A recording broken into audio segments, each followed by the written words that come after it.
নমস্কাৰ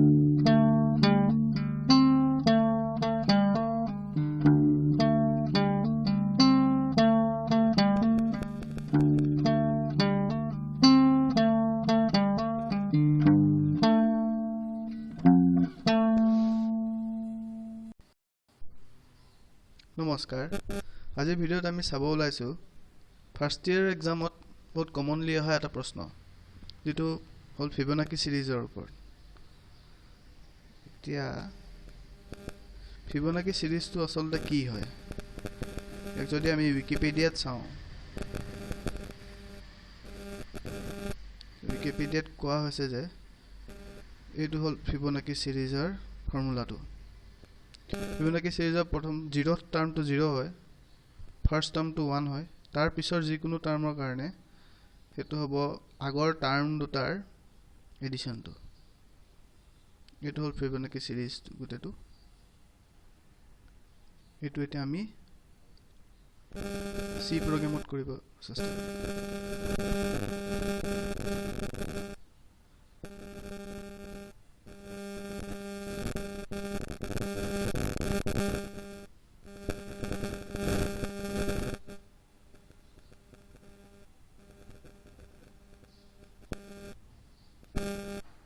So I will print the nth term of the Fibonacci series. এইটো program কৰিবলৈ আমি একো recursion use কৰিম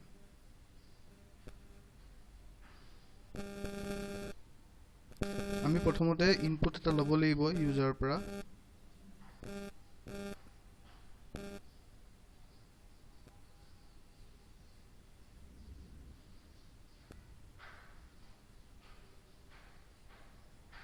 নাম বুলি এটা ভেৰিয়েবলত তাক আমি ষ্টৰ কৰি লম প্ৰথম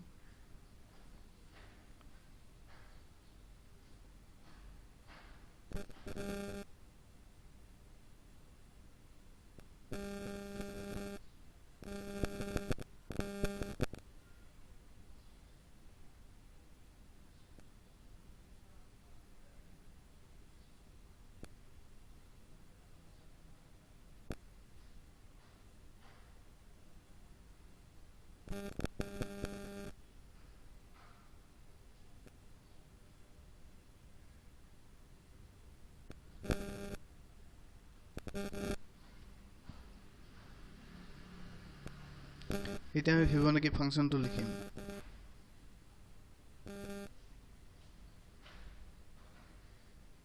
এইটো এটা ৰিকাৰ্সিভ ফাংচন হ'ব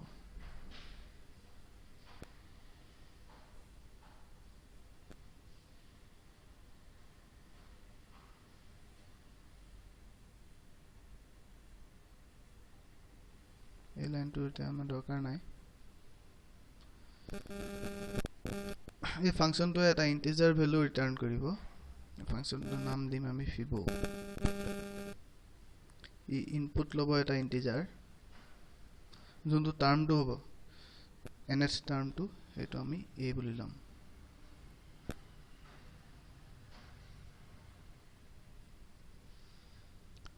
প্ৰথমতে আমি কন্ডিশনটো চেক কৰিম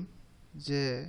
nth টাৰ্মটো ফাৰ্ষ্ট টাৰ্ম বা সেকেন্ড টাৰ্ম হয় নেকি কাৰণ ফাৰ্ষ্ট টাৰ্ম আৰু সেকেন্ড টাৰ্ম দুইটাই 1 হয় if a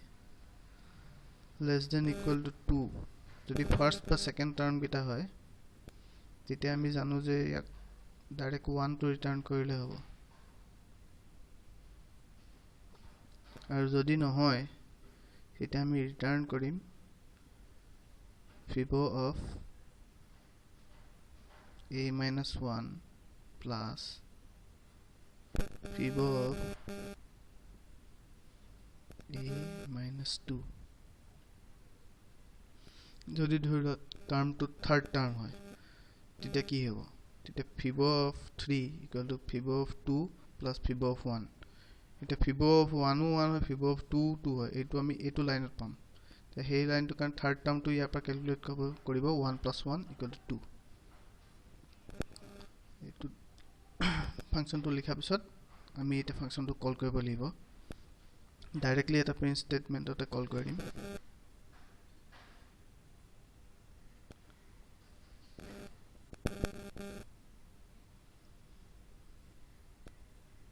ইনপুট পালম কোনটো টার্ম হয়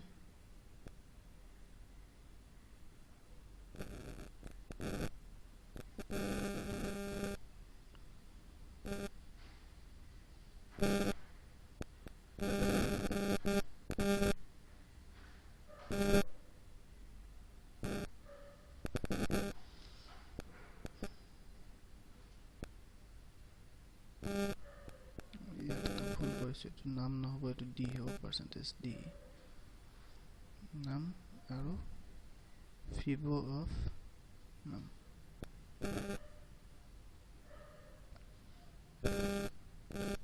এতিয়া এনেকে আমাৰ ইয়াত প্ৰিন্ট কৰি দিম আৰু